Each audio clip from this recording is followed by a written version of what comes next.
With the news coming out that Russia is leaving the International Space Station, I was curious about how the International Space Station, or ISS, came to be, what it is used for, and if it is really a big deal if Russia pulls out. I'm Nathan, and this is 5 Minute Stories.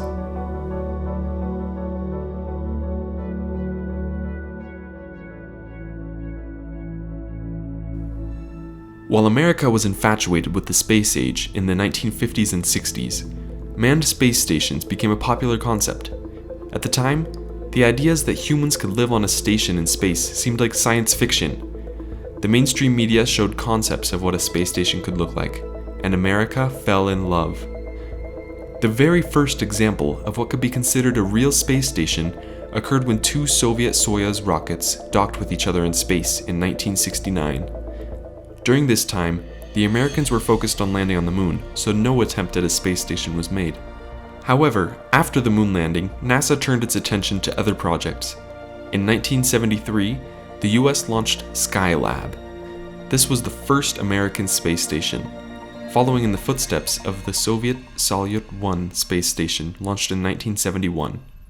Skylab was roomier than Salyut 1, but it was still limited by the amount of food and consumables that could be sent up to the station. Obviously, the world needed a better means of transport between the Earth and orbit before a space station could be permanently manned. On April 12, 1981, the first US space shuttle was launched into orbit. This reusable shuttle made delivering supplies to space stations a possibility.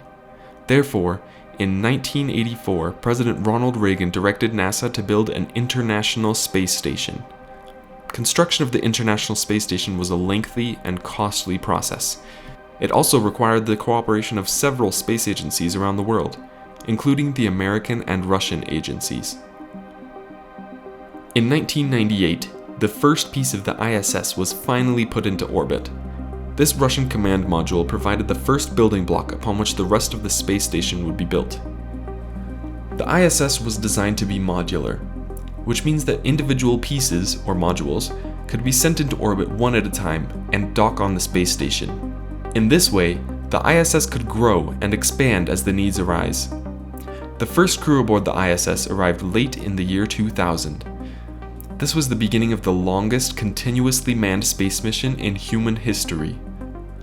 The purpose of the ISS was to function as a laboratory and conduct experiments without the effects of gravity. However, a byproduct of the ISS has been the many inventions that can improve life on Earth.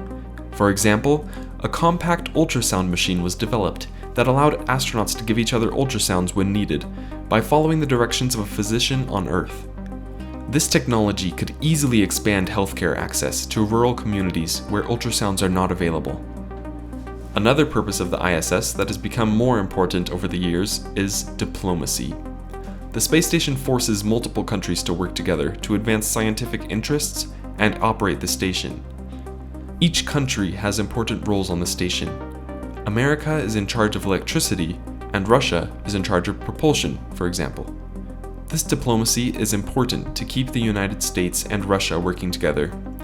But now that Russia has announced its intentions to leave the station after the year 2024, what does this mean for the future of the ISS? To begin with, the diplomatic mission of the station will be compromised. However, the day-to-day operations of the station will likely remain unchanged. I don't see the Russians simply disconnecting their modules which provide propulsion and letting the rest of the space station crash down to Earth. The most likely scenario is that at the end of 2024, Russia pulls out of the space station, and other crews take over operations of the propulsion systems. The United States and other allies will have to increase their funding to keep the station operational and make up for the Russian budget. In any case, the ISS is only expected to be operational until the year 2031. NASA has already awarded several contracts to private companies, such as Jeff Bezos' Blue Origin, to build private space stations. NASA aims to privatize low-orbital space stations and focus their efforts on further space exploration, including a manned mission to Mars at some point in the 2030s. In summary, Russia will be pulling out of the ISS, but it will not affect the operation of the station much at all. The International Space Station will remain the galaxy's premier zero-gravity laboratory.